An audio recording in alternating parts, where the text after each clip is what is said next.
शाश्वत टाइम्स, एक नया सवेरा। नो एंट्री में भी बदस्तूर जारी है ट्रकों की आवाजाही। ट्रक चालकों ने लगाया पुलिस पर वसूली का आरोप। वसूली के खेल में सब नियम कायदे हो गए हैं ध्वस्त।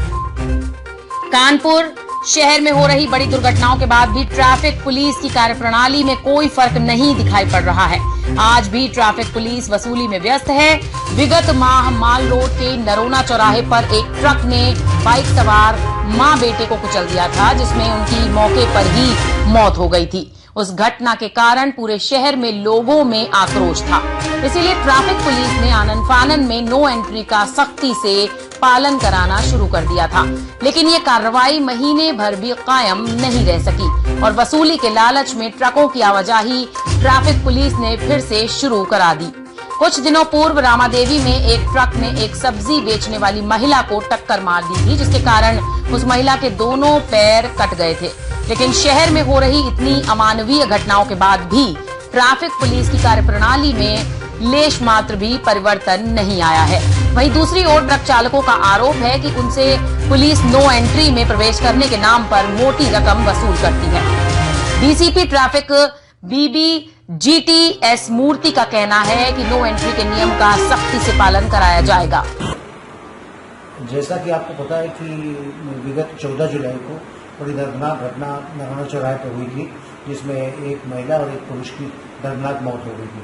उसके बाद से आपने काफ़ी सतर्कता बरती है और कोई भी ट्रक वहाँ पर नहीं आ रहा था, लेकिन इधर मैं देख रहा हूँ कि कुछ ट्रकों की फिर आमद से शुरू हो गई।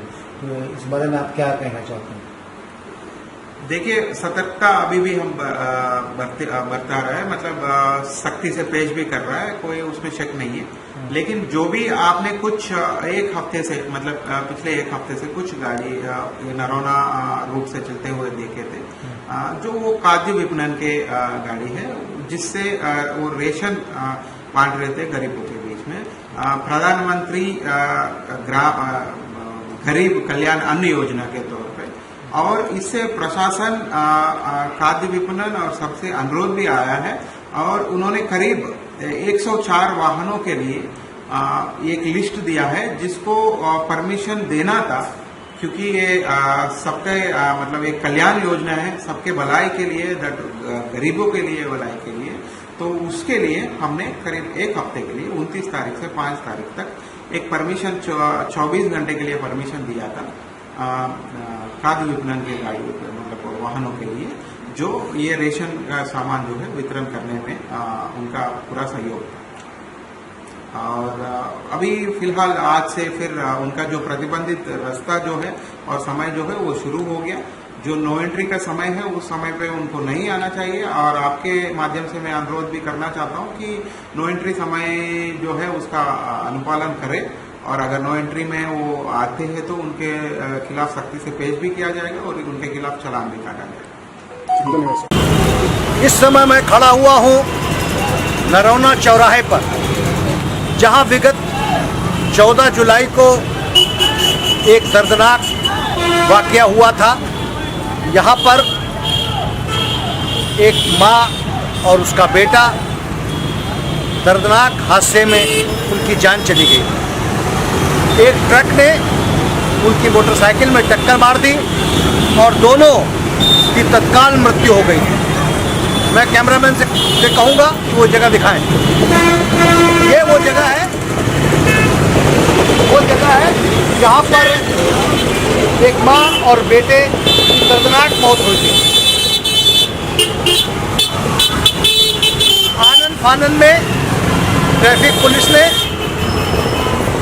यहाँ पर नो एंट्री को सख्ती से लागू करना शुरू कर दिया था, लेकिन आज 1 महीना भी नहीं गुजरा और वो नो एंट्री ख़त्म हो चुकी है।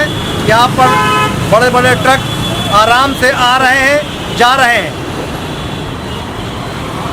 ट्रक चलाने वालों ड्राइवरों का आरोप है कि उनको नो एंट्री में प्रवेश करने का हर ट्रक से 100-200 रुपये वसूला जाता है ट्रैफिक पुलिस के द्वारा। इस तरह ट्रैफिक पुलिस लाखों की वसूली कर रही है और इस लाखों की वसूली के खेल में ट्रैफिक पुलिस मानवीय संवेदनाओं को पूरी तरह से भूल चुकी है और इसीलिए कोई मरे या जिए उनके लिए कोई फर्क नहीं पड़ता।